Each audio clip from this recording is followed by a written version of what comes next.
Okay, we are going to do an IPA today.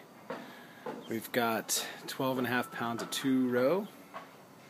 We've got 8 ounces of Munich, 8 ounces of Carapils, and 8 ounces of Crystal 20. Forget where I got the recipe, but I don't know, someone online. So I've done something similar and it was good, so we're going to do it again. We're going to do a lot of hops. This is going to be extremely hoppy beer. We've got Chinook for the bittering. We've got Cascade, Centennial, and Columbus. Probably about 4.5 ounces total. I forget the schedule exactly, but we'll get to that.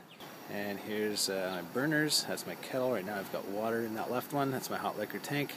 Heating up to about 171, I believe. I got to check BrewSmith again for the mash. We're going to look at a 154 degree mash. That's what we're shooting for.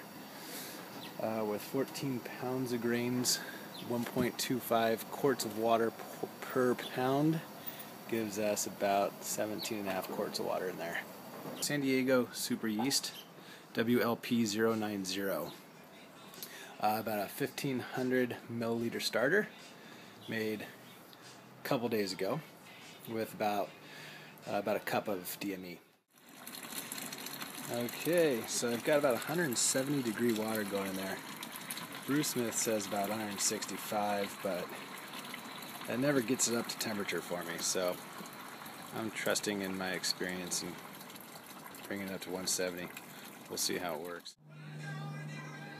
Okay, so as you can see, we're at 150. So that was 170 degree water, and only got it to 150. So I'm going to add a little bit of water because we only did 1.25 quarts per pound of grains, and so I've got a little bit of room there.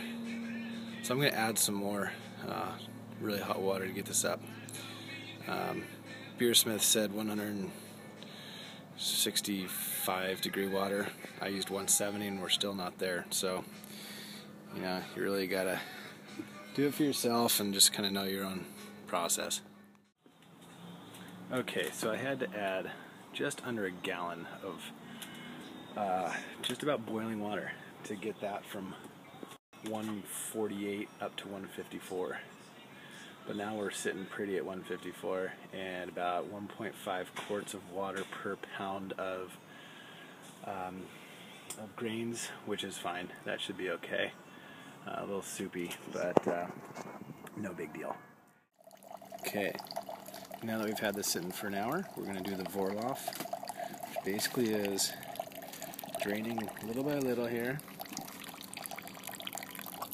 Oops, right there. And what this is going to do is clarify the wort that's coming out of there.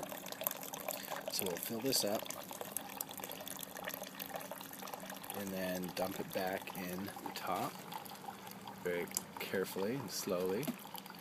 And if you do that about 4 to 6 times with this specific measuring glass, it will clarify. This will come out a lot clearer. You can see how murky it is right now. Not clear at all.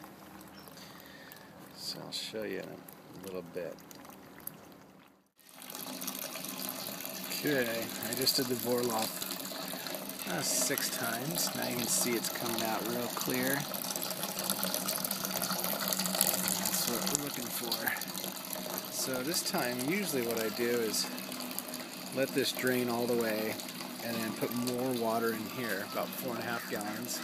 Let that sit for 10-15 minutes and then do this whole process again, Vorloff, and then I'm going to do what's called a fly sparge.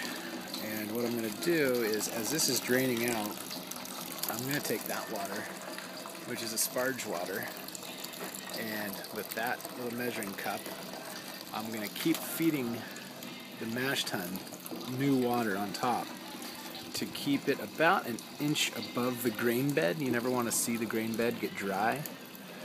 But if you just keep putting water in, it'll just keep draining through. And when water's done, it's done. So it's I don't know, I've never done it, but a lot of people say it's the way to do it. So okay, so this is the fly sparge. I'm just pouring water in. as the wort is draining out. As long as the grain bed's underwater, shouldn't have any problems. And it's still flowing nice and clear. Gotta go through all this water. Basically, to get that to about 7 gallons or so.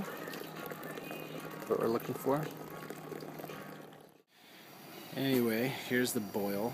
Looks like we've got about 7.5, pretty close to 8 gallons. Okay, so now we are going to start the boil here. Put our hop additions in. This is something I found online. It's basically a bag here that I got from the brew shop with this collar and some threaded pulls there, and it allows you to drop your hops in and then pull it out at the end of the boil.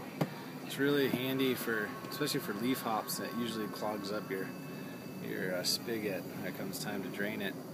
So it's a cool little apparatus. I found somebody online doing it, and you don't necessarily need to do it, but with the amount of hops that are going in today, definitely going to need it. So let's see here. The first hop addition is going to be 1/2 ounce of Chinook hops. So let's see if I can do this one-handed. So we're going to go ahead and drop this in here.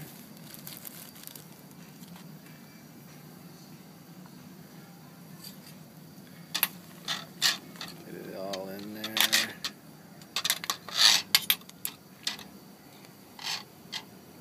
It's a great smell.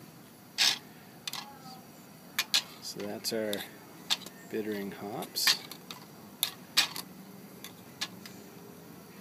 And I actually leave the spoon in there to keep it down.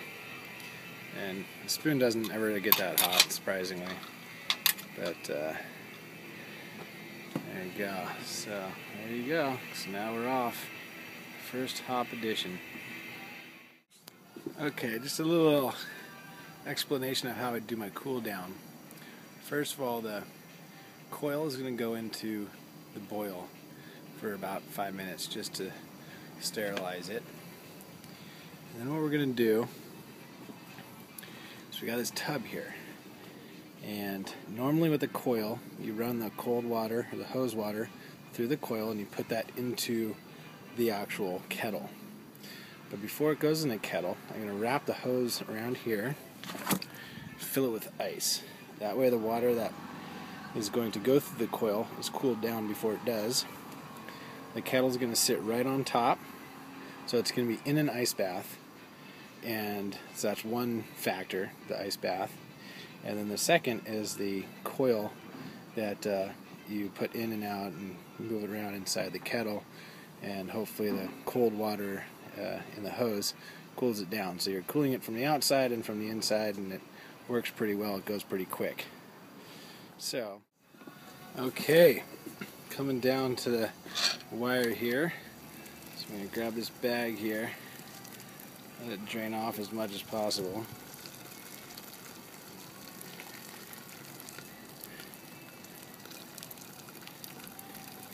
If I had another hand, I'd grab some tongs and squeeze it.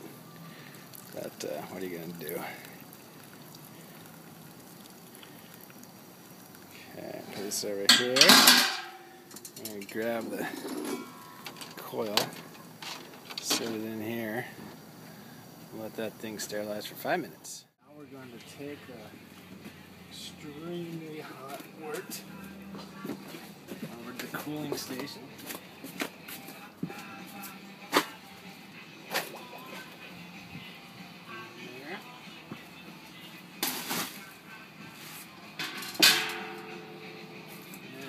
Begin the cooling process.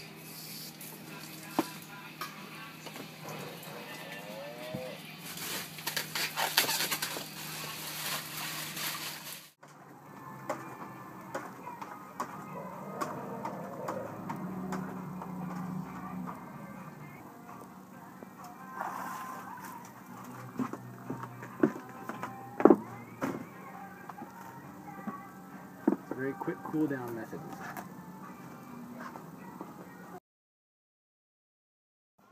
Nothing that comes out from the spigot.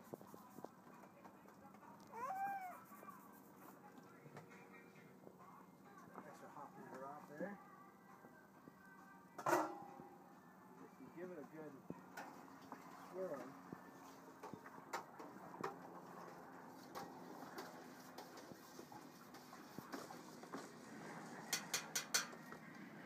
all the